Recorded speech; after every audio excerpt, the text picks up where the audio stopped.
Hi, everybody. I'm coming on a little bit early today and will be for the next couple of weeks. Hope you got my message tweets. Um, my wife's had some surgery and she's in a recuperative state. And the I want to be able to do this earlier so I can walk Topaz, my dog, after the program while there's still daylight, which is just fading so quickly because walking in neighborhoods that have alligators in them at night, not the best idea in the world. So I apologize in one respect for starting earlier, but starting later was not an option. So this is what I'm doing instead. This show will probably be seen most frequently as an archive and probably will be better off that way. We will talk about the Browns and we will talk about the Cavaliers. And the Browns will be first. If you really want to watch the game, there's only a small area of the country that's going to see it because it is the Browns and everybody knows that the Ravens are going to kick the Browns' ass. I know it. You know it. Everybody knows it. There's no chance of an upset in this game. They're going to come in and steamroller us in a very embarrassing and humiliating way. And I'm really hoping that that happens so that we can just rush into whatever the next phase of craziness is with this organization. If you're living in Cleveland, Dayton, Columbus, Toledo, or Cincinnati, you can get the game. If you're in Charleston, West Virginia, you'll get the game. If you're in Pittsburgh, Pennsylvania, by gosh, you'll get the game. Even if you're in Scranton and you love Joe Biden, you'll be getting the game. And of course, the Baltimore area and the Washington, D.C. area. So if you have a way of streaming that you're interested in, that's what you're looking for. CBS is the network in any one of those cities. Now, most recently here, Kevin Stefanski did his little press conference. Hello, Shohag Mansour. How are you? Nice to see you. This is what some of the difficulties are when you're trying to deal with the Cleveland Browns. At a press conference, if you didn't read the story from the previous days, Tommy Rees was kind of bereaving his, thank you, Bangladesh. Very good. Nice to have a Bengali viewer on board. Tommy Rees was talking about that 4th and 1 that they needed to get, and it didn't work. It was a pass play, and Gabriel panicked and threw the ball away. So they decided to ask Kevin Stefanski about it today. And this is what we get. Here's the question. Kevin, Tommy Rees was talking about that 4th and 1 yesterday. He told us he wished he would have run the ball. When you guys are going back through that stuff, is it hard to balance sometimes? Like, hey, this was a good call that didn't work versus we should have called something different in that situation. Here's what Kevin Stefanski said. Yes, I mean, it's the classic process over results. Sometimes you have a call that maybe wasn't a very good call and it works. Everybody says, hey, great call. And sometimes a player goes and makes a great play and trying to separate what your process was from the results. I don't even know what this means. So the defense is going to win reps on given plays. It's just that's how it works.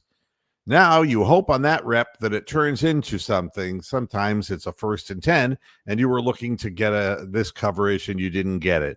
Well, quarterback had to get out of the pocket, throw an incompletion, and it's 2nd and 10. I don't think that Kevin understood the question. It was 4th down. it was 4th down. So that's that. So I don't even think that anybody is in the I don't think that anybody is really paying attention, to be honest with you. Yes, truth shall set you free. Stephen, I did start early. I explained at the beginning of the show. So that's you can ask a direct question, for goodness sakes. Ask a direct question, and you're not going to get an answer. It's just the way it works. So Bubba Ventrone mentioned that you guys made some tweaks to the coverage teams during the game, but did you do anything else this week to try to shore up special teams? Response: yeah, we looked at everything, Mary Kay, including your cosmetics. That's certainly a focus for us. It's making sure we put the right guys in the right position. You could fool me. So certainly potential to move some guys around. How about out of the stadium and into the street working for a living? Kevin, in the 2 weeks post the bye, has anything changed with Shadur's practice schedule or his routine? No. He's doing a really nice job. Blah, blah, blah, blah, blah, blah, blah. Including just now, he's coming off the field with a red zone drill that we did. What red zone? We were never in the red zone.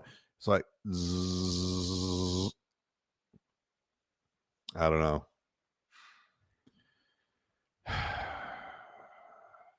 When you allude to the red zone drill, is it like the post practice with developmental guys? Kevin says, yes. Developmental guys. Have you guys always done that in the past? No. So is that unique to a team that has like 14 rookies? For sure. Yeah. So I've got nothing left to say about Kevin Stefanski except don't let the door hit you in the ass when you get out of here. Yeah, it's all already in the cards. You know, it's just a very strange set of circumstances with the Cleveland Browns. Really strange. And that's that. The red zone drill, right, Bronk? Can you believe that nonsense? Can you believe that? Yeah, it's just a shame. At any rate, back in the real world, not Kevin Stefanski's imaginary world, you notice nobody's talking about this Browns game with the Ravens. There's nobody who's even predicting it to be a close game. And it's in Cleveland Stadium. I'm hoping it's packed and they get drilled. I want the boos starting. I want the chance of firing the head coach starting. I want it to all go. It's time. Keep Schwartz. May he be with you. Don't waste your time with Kevin Stefanski, Tommy Rees, any of that nonsense. Andrew, what do we need? What do we need a general manager for who consistently drafts the wrong people? Yeah, I know. I made I did an interim video just yesterday or the day before about this. Yeah. This has to be as strong a voice as what got the team back all the way back in 1999. They got to put fire to the feet of the owner of the team. It's just not good enough. It just simply isn't good enough. Oh, my goodness.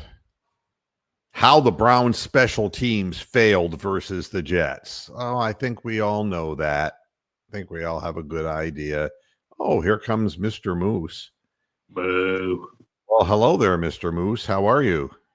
Oh, I'm actually. I know it's like 9:20 here, but I'm waiting for a grocery delivery, which is why I'm on my phone. So I'm gonna have to jump off at Oh, some okay. point soon. Oh, But I all wanted right. to show you guys.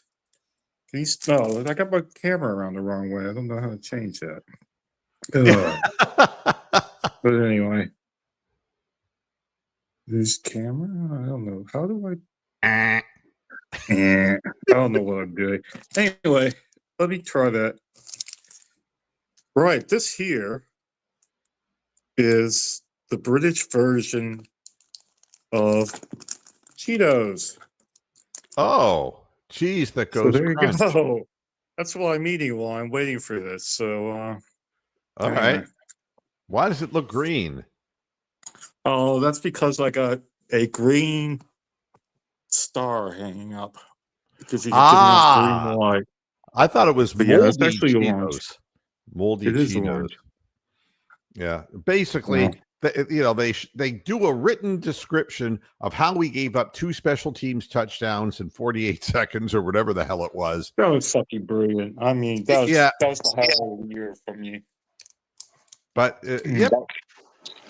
I guess the whole thing is that they just were lined up wrong, and somebody made the wrong cut here, and somebody made the wrong cut there, and the guy ran untouched, and it's like the same shit. That's just generic nonsense that teams should not be making mistakes at this time of the season, regardless of who you are and who your players are. A well-coached team would not make these problems for themselves. And even the media is talking about that. They're referring to it as the eerie, not as in the lake, but as in the scary silence surrounding this game. Nobody's talking about it. Nobody in the press is really talking about it. In the local Cleveland press, nobody is making a point of saying, well, what are we going to do to stop Lamar Jackson? Because they know better. We can't stop Lamar Jackson. We can't stop the running backs. We can't stop the momentum against the team. The team will quit after a quarter and a half, and that will be that.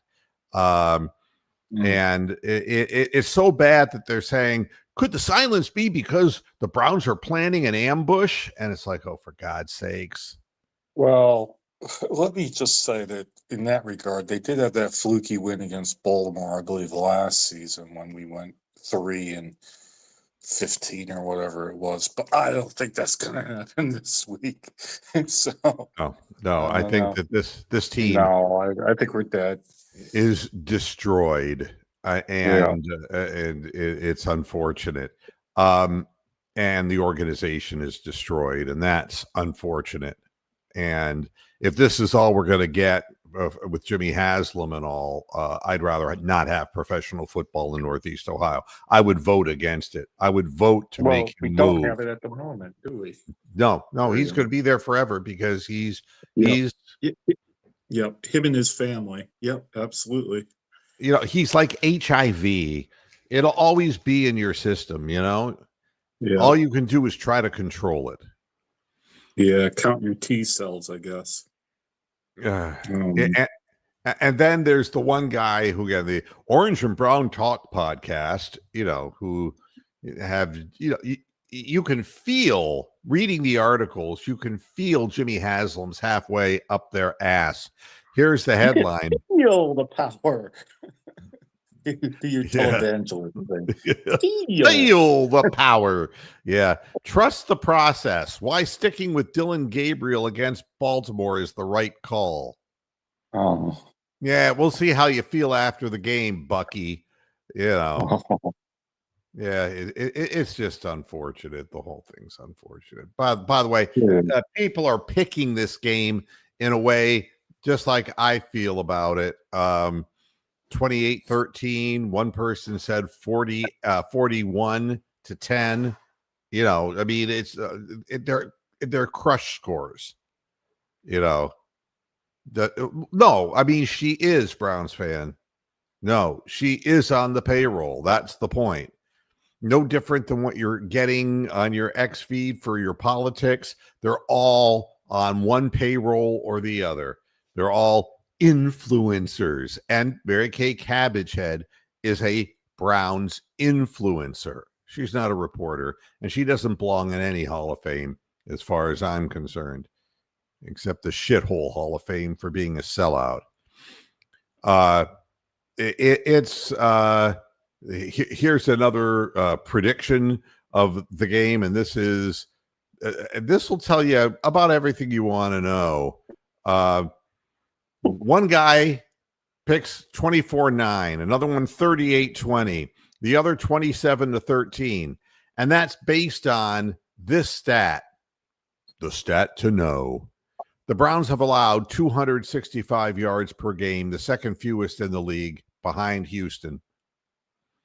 Cleveland has given up a league low 15.7 first downs per game.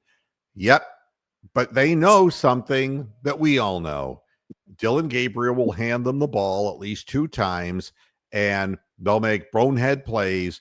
And yes, I believe that the Ravens are going to score more than 33 points in the game.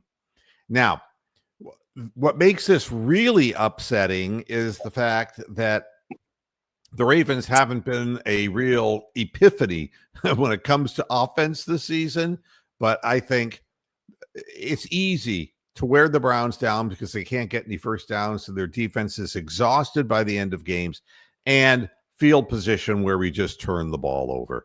So that's that. So my prediction of the game is 37 for the Ravens and 10 for the Browns. I believe that the Browns, there will be at least 4 Browns players injured during the course of the game because of a mean, badass hitting team that is a better team and knows how to play football and has the right attitude. They're going to come at the Browns with everything they got and put them away early. And there's Browns fans 85 30-17 with the garbage TD in the end. But it won't be Shador doing it, mind you. You know, Dylan Gabriel's going to be like Rasputin. You're not going to be able to get rid of him. I guarantee it. He'll go down. It's like, oh my God, maybe we can see Shador. That he'll be back in. I'm back again. I'm back. You know, it's going to be, fucking Rasputin. All right. I'm done talking about the Browns. If that's all you came to listen for, you're not going to get any more. They suck, and I don't care about them anymore. And the worse they lose, the better. And I hope the fans get angry and try to do something about it. What were you going to say? I'm sorry, Brock. Yeah, I was going to say that stat that I saw about Dylan Gabriel having virtually the same stats as Cody Kessler, and we all remember how good he was. And they were Kesslers were better. in the same spot. Yeah, they Kesslers were actually better. Yep, better. Yeah, Cody Kessler. How many games did he win as a Brown? Right. He only, if I'm correct, 17. It was like 17 times he played for the Browns, and then they had to quarantine the whole place of him, and he was gone, and that was the end of that. So yeah, it looks.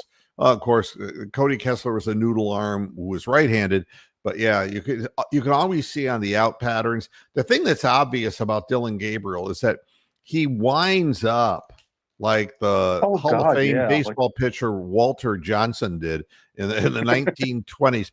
And I mean, he's got to seriously muster up every bit of his body to get the ball outside of the fucking hash marks. It's embarrassing. It's like he's going to throw his left arm out of its socket. He winds up so far. You know those old cartoons with like Snagglepuss or something, and they pretend they're at Notre Dame and they're playing Army or something. You know, the cartoon football games where they like pull their arm way back and then throw the ball.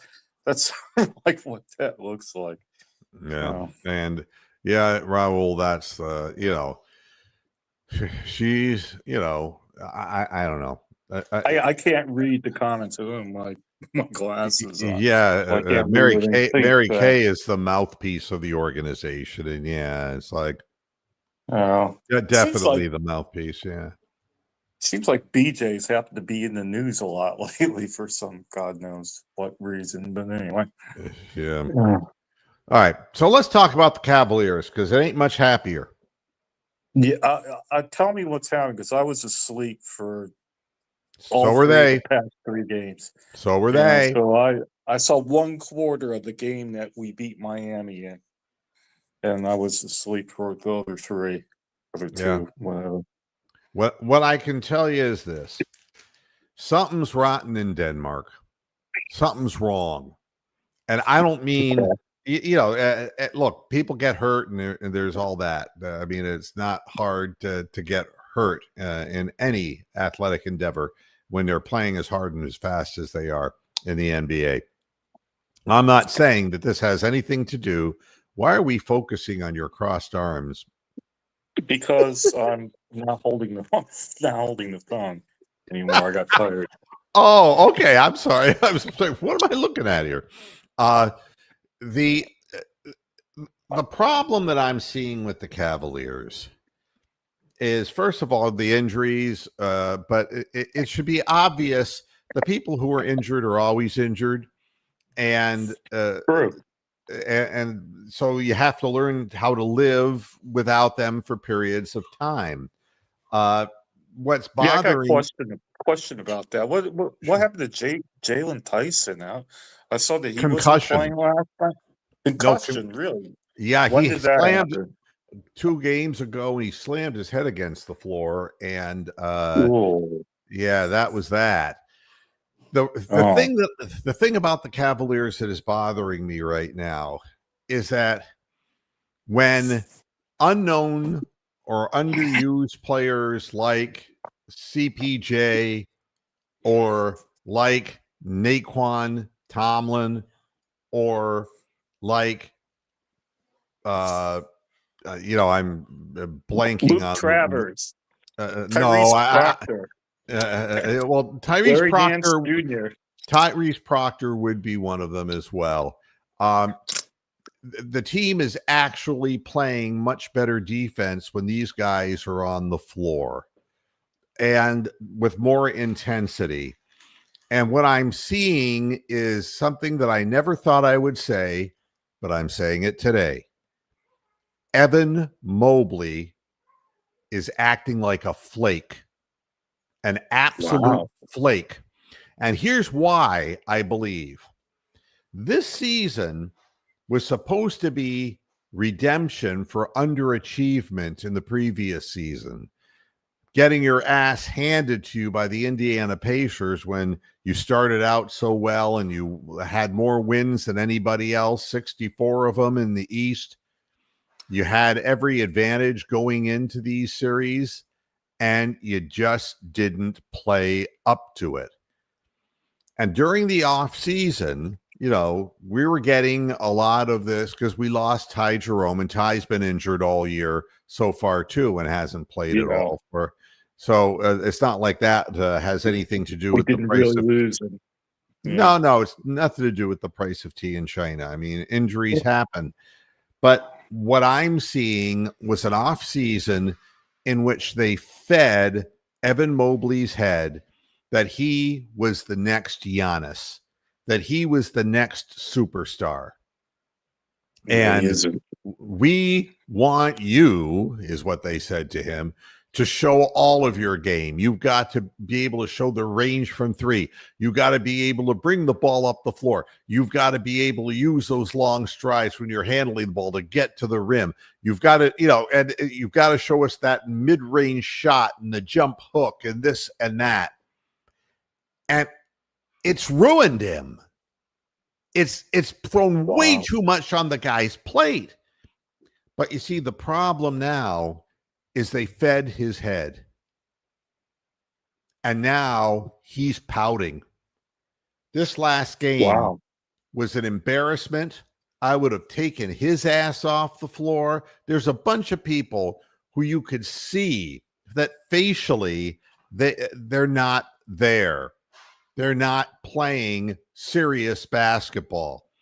Like I said, when Naquan Tomlin can come into the game and score 18 points and get a bunch of rebounds just on hustle and desire alone. And you're sitting there asking yourself, where in the hell, not only was Evan Mobley, where in the hell again was Jarrett Allen? And I'm sick of saying his name. I want him out of Cleveland completely. It's a waste of our time. It's a waste of another season. And we don't have many more seasons left with this core group of players. But you see people coming in off the bench like CPJ, who are bringing energy into the game. And then I'm looking at it and saying, why did we bother getting Lonzo Ball? I don't understand this. He's not the future and he's not the present. He's always injured. He's had massive damage, extensive damage to his legs. He is not fast anymore. He's not elusive anymore.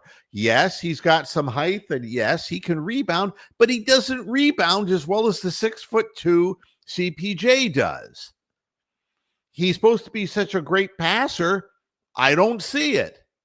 And he's shooting 31% from three and damn near that bad from the field altogether. He can't shoot.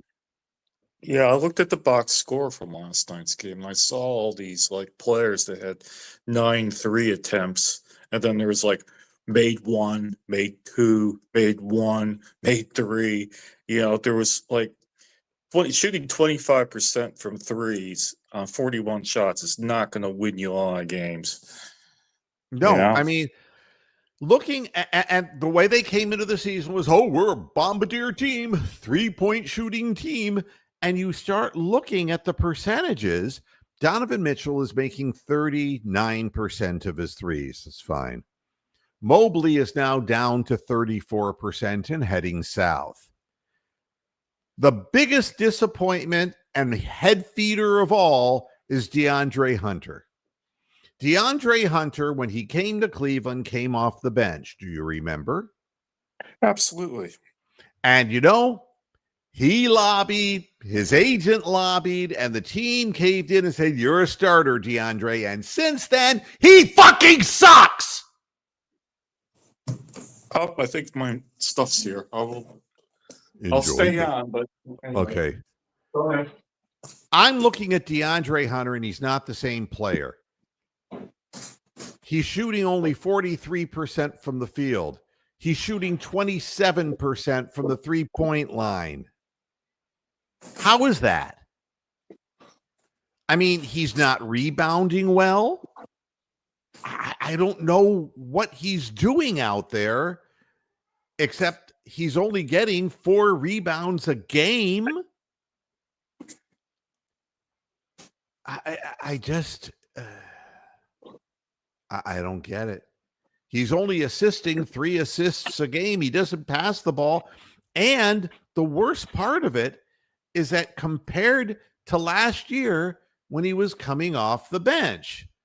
And if you look at DeAndre Hunter's time with the Cavaliers, he was shooting 48.5% from field goal range and almost 43% from three-point range. And those numbers are down to 27% from three and 42% or 43% for the floor. His shot selection is horrible, absolutely horrible. And I just don't understand. I for the life of me, can't understand this. Once they made him a starter, he got what he wanted, and he stopped caring. And it's obvious by looking at him. And if you don't want to believe me, just take a look at the play that cost us a game where he didn't even bother cutting with the back cutter with Wiggins on the lob play. In fact, where was Evan Mobley, who's our big man? Isn't he supposed to be camped out with 0.4 seconds left on the clock on an inbounds pass just to be camped out? Don't you have your best shot blocker back there so that they can't get an easy lob pass? Evan didn't know where he was, and neither did DeAndre. That's what we get. It's really unfortunate. Now, why do I think this stuff is happening? Team identity is an interesting thing. When it was JB Bickerstaff, it was archaic offense and playing really hard-nosed half-court basketball and playing defense. That's what JB Bickerstaff was. But the thing was, we had Donovan Mitchell, we had Darius Garland, we had people who could score more. And Kenny Atkinson came in and said, I have this, this idea, this dream of playing an up-tempo kind of game where we shoot a lot of threes and we get up and down the court. And hence the Cavalanche was invented, which is great. Except by the time we got to the playoffs, we were not athletic enough to compete with the most athletic teams. And it wouldn't have mattered if it wasn't for Indiana. If you'd have gotten to the finals, you'd have been 4-0'd by the Thunder because they're way too fast, way too athletic. In yesterday's game, the thing that was bothering me was that, Evan Mobley was getting pushed around by Jakob Poeltl. For God's sakes, that can't happen. That's just a lack. It's a lack of effort. And Jared Allen was just invisible after he had that one good game. It's the same story with him all the time. You can see the long faces on the players. Then Kenny Atkinson says to him, we got to go in and shoot twos tonight. That was the way we went in yesterday's game. Got to shoot twos. We can't be shooting all threes all the time. We got to go to the basket because that's what won them the one game when the substitutes came in. They weren't throwing up threes left and right. Naquan was getting putbacks and CPJ was getting mid-rangers and people were contributing from down low. And that was that. So Kenny said, we got to really put an accent against this team to get down in the paint and get in their face. And instead, we got pushed around by Scotty Barnes, who is better now than Evan Mobley, based on yesterday's game. Do I think he'll always be? No. But it was embarrassing last night. Totally embarrassing. And to be manhandled by Jakob Poeltl is more than I can stand. The guy's a career 55% free throw shooter, and he hit 100% from the line. They're reaching in. They're letting the ball bounce on the floor instead of getting rebounds, and the other team's the only team moving to the ball. Same thing we saw earlier in the season. They don't want to do anything different but what they want to do. Atkinson has lost this team. And I'm not sure if everyone would lose this team because from an attitude perspective, we have some guys who are for real guys. Donovan Mitchell plays hard. God only knows. And Sam Merrill gets the most out of what he has. Jalen Tyson, who's been out the last 2 games, he works his butt off out there, as does Naquan Tomlin. Naquan Tomlin was a player at Rucker Park. He wasn't even playing basketball in high school.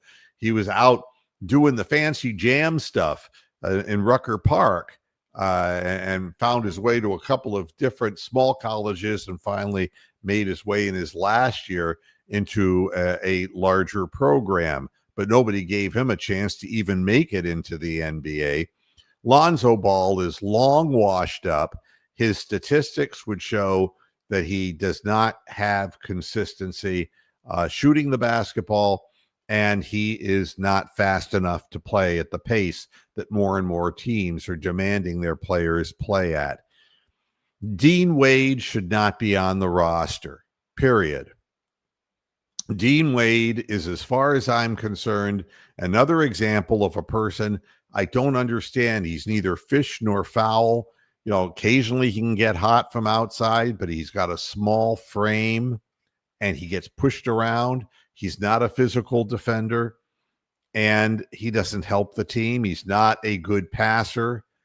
He can't finish under the basket because he has no hops, and he tries to stay away from that as much as possible, because if he doesn't, he'll get injured. And then the last thing, and I hate saying this, there are really good people in the world who may want to take a long look at themselves and say, you know something, everything worked out well for me in my professional career, but it's time to kind of skedaddle. And Larry Nance Jr. should be thinking about it very seriously. 36 years of age. He's been hurt so many times. He is a great person, a wonderful person. But what he's doing on the court is embarrassing, absolutely embarrassing. And he knows it too. You can see the expression on his face of exasperation. I know that his leg is hurting him. He won't let on, but you can't put him on the floor. The last several games, he's averaging a minus 14 on the time that he's on the floor. He doesn't shoot well, and he just can't stay healthy. So, you know, I'm looking at this roster and saying, Donovan Mitchell, a great player. Evan Mobley, now they got to talk to him and say, you know, this whole thing about you being the next Giannis, can we bag that, please? Because you're not. I would never want to see Evan Mobley ever again dribbling the ball in the paint.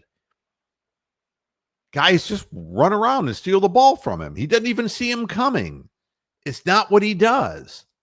What I want to see is him utilized in a way that he gets the ball in his spots. That means if it's an inside-out thing, he can shoot open threes. He can slash across the lane and catch the ball and go up with it. He's got a jump hook, which we're not seeing enough of, and he's got a fade in the key that we're not seeing enough of that either. And then he's got to be the most prolific defensive player on the floor, which has been the case and which is what he does. And everything else, I don't want him bringing the ball up the floor. I don't want this, look at all the things that Evan can do. It's like, let's focus in on what Evan can do. And that's going to require something that is coming up next. And that's that Jared Allen needs to be traded. I would rather sit him than play him. And I know that devalues him, but he devalues the team whenever he's out there in one of his funks. And God only knows what happens to him. He's off to La La Land somewhere. But in my mind, Jared Allen is a player who is helping make Evan Mobley worse because he takes up real estate down there in the paint. And he's camping out. Of course, he had a 30-point game and got like 14 rebounds the night he was playing a smaller team, and he was allowed to stand there and camp underneath the basket. But this is a team sport. We got 5 guys out there. You know, I don't understand. He just congests the paint, and he has no real shooting range. He can't do anything unless he's gliding down the floor, maybe as a secondary trailer on a fast break.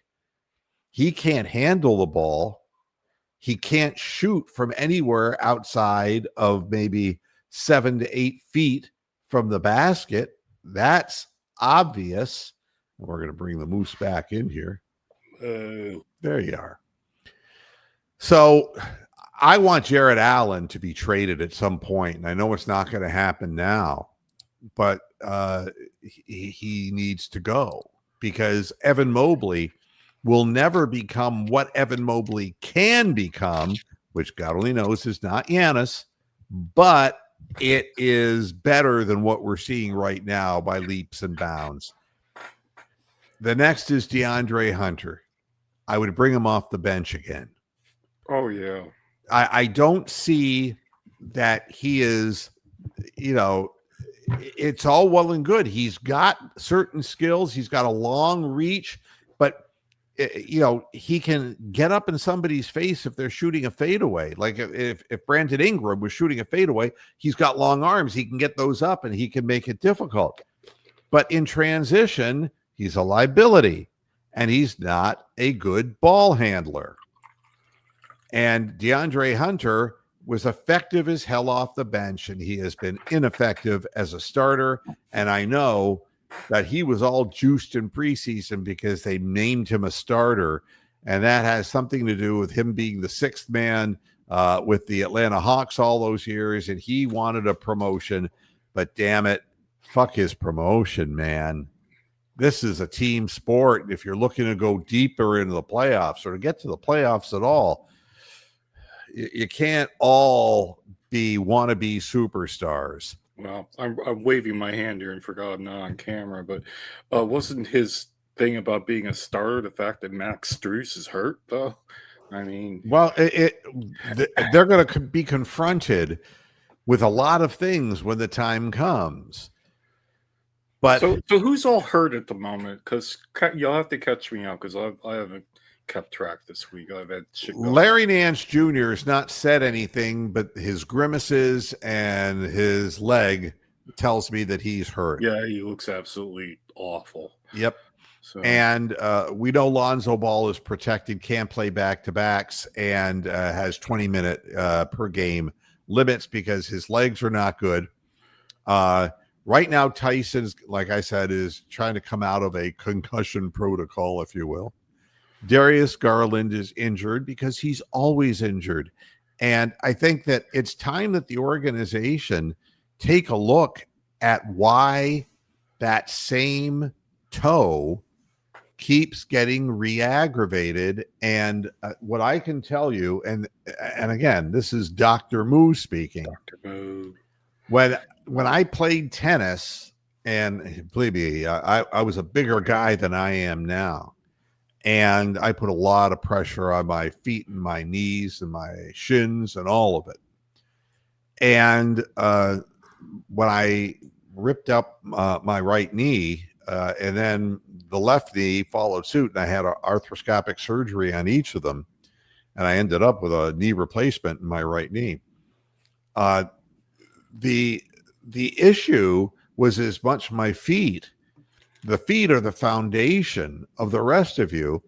And I was prone to wear my cartilage thin because I am what's called a massive, literally massive, pronator, which means wow, you want to say that carefully. My feet go like this. And so what happens is a person who's a pronator, you can always tell the wear pattern of their shoes. The very inside of the sole is what, instead of striking straight, it's the inside part that strikes. And so you wear all your shoes out in essence, on the inside of your, it's really a weird thing. But if you look up pronation, but what it does is you need to be leveled out. And that's where orthotics can help. Yeah, I remember you talking about this years ago, where you got insoles that were specially made to, marry up your feet and all that. And now here's the thing: is that there are many different kinds of orthotics, and for professional athletes, I won't begin to guess. The ones that I have worn are very hard. I mean, they are, well, partly because I'm a big guy, but also because my pronation issue was so pronounced. But I'm really wondering if the toe that keeps getting injured over and over again, and it seems to flare up when he does stop and go, and when he's going to the basket, he tries to put on the brakes, change direction. I'm wondering if there's a flaw in him mechanically that could be helped, because this will cripple him for life. And he's too valuable an asset to the team, and he's not tradable now. Yeah. So I'm wondering what in the hell they're looking at, because they're saying, Kenny Atkinson made a point of saying he is day to day, not week to week. And I'm like, if that's all it takes to get him out for a week or two at a time, he shouldn't be playing. He Yeah, shouldn't have come back. He's not healed properly yet. we should have better players available than Garland at 60% efficiency. We should have better players available than a half injured Dwayne Garland or whatever. And here's Wayne Garland. Yeah. Yeah. Wayne Garland. We've had bad luck with that name. What I will say is this. The way this season becomes not a waste to me, if you are locked into the one way of thinking of saying, oh, we got to push up and down the floor and shoot threes, I think Kenny is kind of woken up and said, it ain't working. We're getting our ass handed to us. Now, we can do this in spurts and against certain teams, but we have to have the ability to play half-court basketball, and we need to have players who can dig out points. And that means instead of set shooting open because of ball movement, guys who can drive the paint, drive the lane, and get shots up and be able to score in the 2-point range. And you made a comment that we need better than a 60% Darius Garland. And here's what I think. This year is a year of transition for the Cleveland Cavaliers. And nobody wants to look at it this way because they want to pretend that we have a chance, and we don't. There is no chance. There is no chance. I wouldn't waste any money on winning the East, really, at this point. This group of players, no. And I understand their injuries, and I understand that they're, you have to, if you want to be a run-em-gun-em three-point shooting team, then having 2 7-footers playing on the court at the same time, jamming each other in the paint, probably not the best idea in the world. That's the first thing. The second thing is, you need guards who can move better and shoot better. And the Lonzo Ball thing is mystifying to me. He was a bust as the number 2 overall pick in the NBA draft. He's never lived up to anything. Why anyone, well, they convinced themselves, well, he's a veteran now. And it's like he's never won anything. He's never played with a team that's won anything. Everywhere he goes, they've sucked. He went to the Lakers and they sucked. He's just in the place where they're not good, and it's happening again. And he doesn't shoot well, and his shooting form is the same as it was when he came into the league, and it was never good. He was never a good shooter. And at the time, he was athletic, and he could rebound, and he was a great passer. But now he's half a step slow, and he's not an asset. But with that said, CPJ right now is a better player than Lonzo Ball. And you're going to say you're out of your mind. The raw materials, I see that. The raw materials are there. Now the experience isn't there. But if you're going to play experienced people only, that's like why we kept Tristan Thompson on the roster for so long.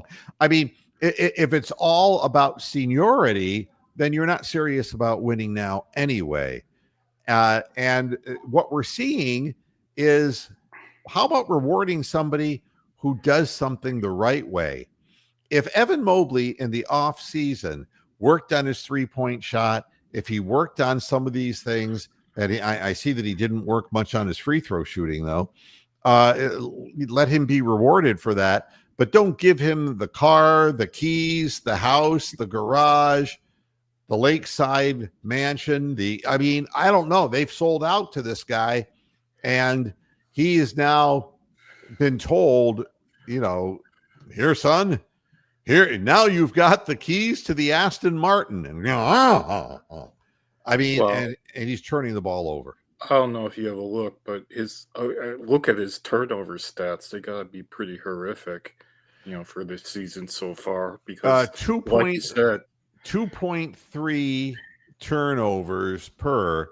And to put that in perspective, if we look at the guards, Donovan Mitchell averages 3.3 turnovers, but he's driving through the paint. Yeah, and he's handling the ball maybe 3 times more than Mobley is. And DeAndre Hunter has almost 2 turnovers a game, and he's not a ball handler. And Lonzo Ball is at 2.1 turnovers because he's Wow. not a secure ball handler either. Uh, Now, I'm looking at CPJ, but it's such a small sample because he's not playing minutes yet. He averages 17.4 minutes in over 13 games and has zero point 0.8 turnovers average per game. Yeah, but he's playing against scrubs too most of the time when he's in there. Well, Yeah. but the last couple of times that's not been the case. Yeah, well, not this week because I haven't seen it, but He earlier jumps, in the year. he can block shots, he can do a lot of things. And I'm not going to tell you that he's not a scoring, punches and bunches kind of guy. He can get hot, but he can create something for himself, and he plays bigger than his 6'2". Yeah, and he can drive in and kick out and find some open guy. I mean, have you ever seen Lonzo Ball actually jump for something? Yeah, I saw him jump for a rebound, and I thought for sure that he was going to hurt He'll die. himself. Yeah. Yeah, he's closer to the ground like I would. Now, the other guy who's interesting in all this is Proctor, who, Yeah, I like him. well, I'm a fan. here's what I think about him. I look at Lonzo Ball's shot, and it's always looked broken to me. Yeah. And Jalen Tyson is another guy who really needs just to be a set shooter. He's a good hustle player, but he's not imaginative, floating through the air with the ball, right? No, he's never going to be creative. He's never going to be a flair player. And He's like and Braziel. well, it's like Merrill. Merrill's in there to hit, threes. I mean, he's a perimeter shooter. And you can't have him in there if he's going to go 2 for 9. You know?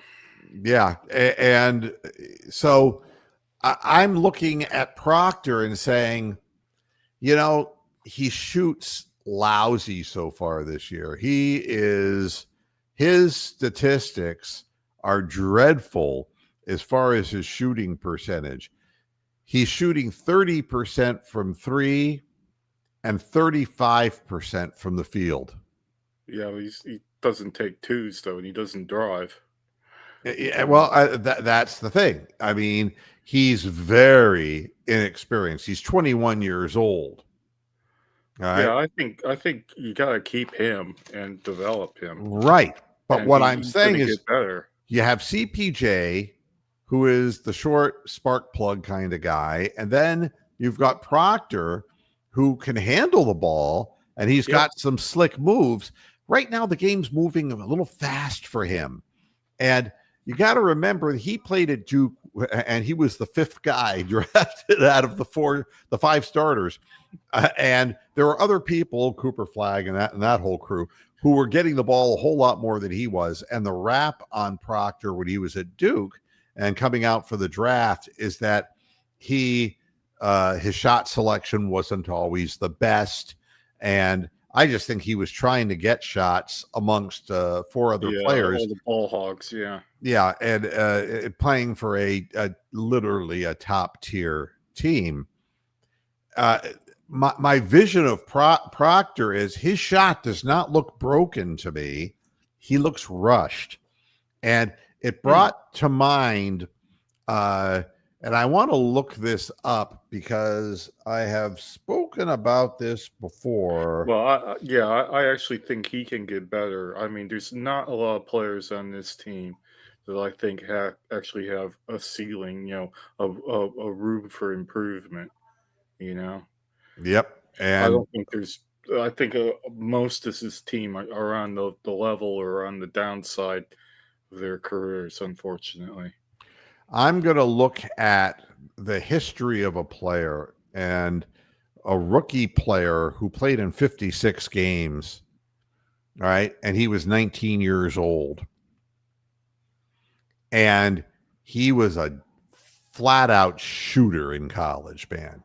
He was a can't miss 3-point guy. In his rookie year, he shot 41% from the field and he was not. He looked like he was way rushed and way out of sync. All right. His next year, he shot 41%. But now suddenly his 3-point shooting was up to 40%. And as his career progressed, his field goal percentage started going up to 45%, 48%, 47%, 48%. And his name was Bradley Beal. And his rookie year, it was just moving too damn fast for him. Right. And that's what I see in Proctor. I see a guy who just, you know, he doesn't look comfortable. The release looks good, but it's not fluid. It's like, got to get it up now. Kind of herky jerky. But if we have Porter and we have Proctor, we have Garland sometimes. If we can't figure out what is injuring him all the time, then he's not going to amount to anything. No more than Lonzo Ball did. I'm hoping that there is some solution to the Darius Garland problem. Yeah, otherwise this is his last year to be brawling about it. I mean, it does seem pretty serious to me. Well, it's certainly lingering, and what they say is, well, after your surgery, there are going to be days that are worse and days that are better. But well, I look at the player. That's something you tell an old man, not somebody in their mid-20s or whatever. You watch any basketball game, and you watch when a guy gets hurt versus when a guy just gets wind knocked out of him or gets popped or whatever. And there's a look. When Darius Garland went down, he pounded the floor out of frustration because he knew that pain. He'd been there before. He knew what it meant.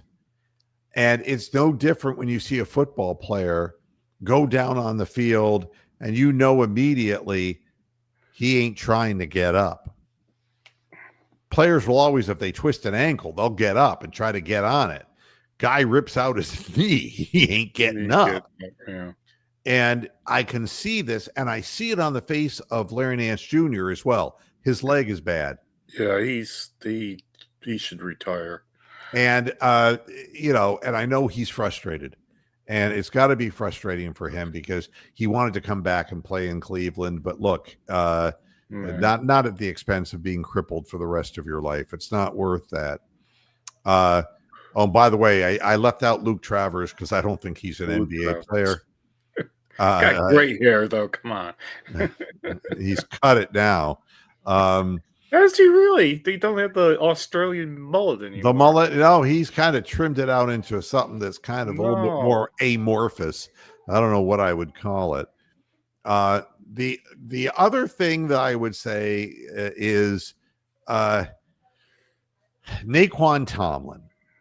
And you need a Tommy Einstein voice. I thought you were going to do that. Naquan Tomlin.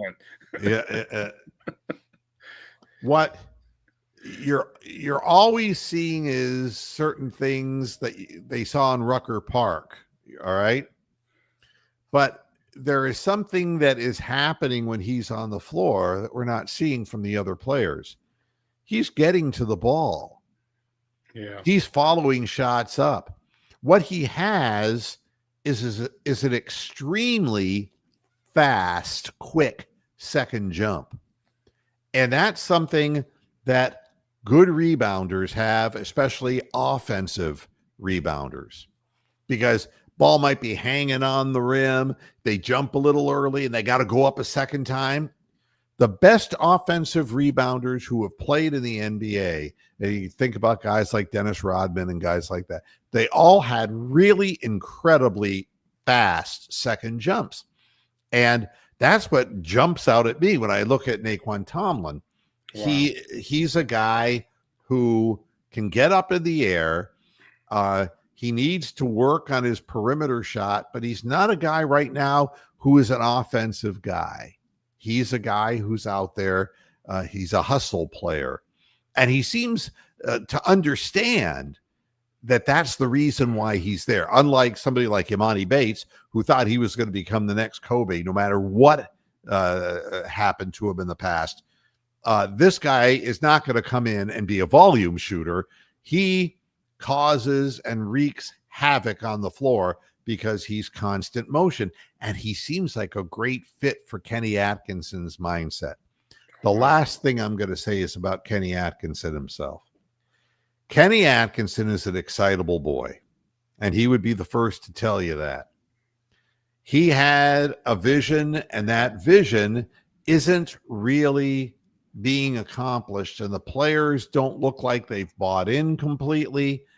He's now wavering and saying, yeah, maybe we should be shooting more 2s than 3s, but he's abrasive. And he put CPJ through hell in the offseason. Wow. And the reason is that CPJ is a very even-tempered guy. He is kind of, what's the word for a guy who's just laconic? That's a good word for him. And Kenny is like ready to explode at any given moment. He's volatile. And the two men are very different. And Kenny took his volatile approach in last year with CPJ. And you know, that sort of person. Well, he told him this season, he went back on him and started riding his ass and saying, you got to get in better shape, which was true. He was playing way too heavy last year. And, you know, but CPJ has done everything that he's been asked to do. And when he's on the floor, he looks the part of somebody who belongs in the rotation. And, you know, I mention a guy like Fred VanVleet for a reason, the former Raptor, because in it, kind of a burst player who can come off the bench, he can score you some points, and he can kind of get things going, you know? That's the kind of guy that CPJ is. He's not a starting point guard, especially not on this team. But coming off the bench, he's a guy who can do a lot of athletic things, and he's not afraid to go to the basket, and he's got strength. He can hang in the air. He can block shots from behind. He surprises people, and I hope they give him more of a chance. So I'm saying Nance out, and enjoy your retirement. You deserve it because you're a good guy. Lonzo Ball, you want to put him on the bench, put him on the bench, but you know, give these young guys a continued opportunity to learn. I understand that right now, these two young players, Proctor especially, is not really ready for prime time. So you're going to see Lonzo Ball in there, but don't expect to get anywhere in the playoffs with these players because they're not good enough to get that done. Naquan Tomlin is a guy, give him hustle minutes. That's why Larry Nance is expendable, because Tomlin is a motor. He's got a motor, and Larry once had a motor too. But, you know, he's getting old. I mean, the thing is, we got to stop these horrific, like, second quarter dips and third quarter dips that they've had. And that's by the bench being overrun by the other team's bench players. A lot of it is rotations and how deep. Now, because you know, Tyson has been out, he's been forced to go deeper, and so we're getting to see more of Proctor, and we're getting to see more of Porter Jr. We're seeing you know, more of Naquan Tomlin. We're seeing Naquan Tomlin. We weren't seeing him at all except sitting at the end of the bench. You know, but Larry Nance will open up minutes, and Tomlin should be the guy to get those minutes. And Dean Wade is somebody who I have no use for either, because he's neither fish nor fowl. They say he's 6'9", but he doesn't have any bang ability. Like that. Yeah, no, he's a perimeter guy who takes the three. And if Kenny's moving away from that and wants them to take more twos, then Dean Wade's not the Oh, he's guy. the man. I've never seen him take a two No, unless it no, was right into the basket. not going to back anybody down. That's for damn sure. No. Well, I got to get the hell out of here because I got to walk my doggy. But you know, I don't mean to sound unduly negative, but the Cavaliers need to reload here, and they have some players that I'd like to see more of. And I don't think the future of this team is with Lonzo Ball. I think the reason they brought Lonzo in is they thought, well, this is going to be our year. Well, I think that was just a gambling chip. You bring him in and see whether he can flourish. You know, they probably didn't think much of when they brought in Ty Jerome either. They thought they were get lightning in the bottle a second time. And I don't know whether you can sell DeAndre Hunter's agent and DeAndre himself on coming off the bench again. I don't know about that, but you know, Strus will eventually come back. It's going to be very interesting to see what happens. Let me try to put a positive spin on all this. I mean, I'm looking at the standings. The Cavaliers have won over 60% of their games. That's what 8-5 is. They're in fourth seed. If they stay in that, they're in the playoffs. And anything can happen in the playoffs. You know, people get injuries.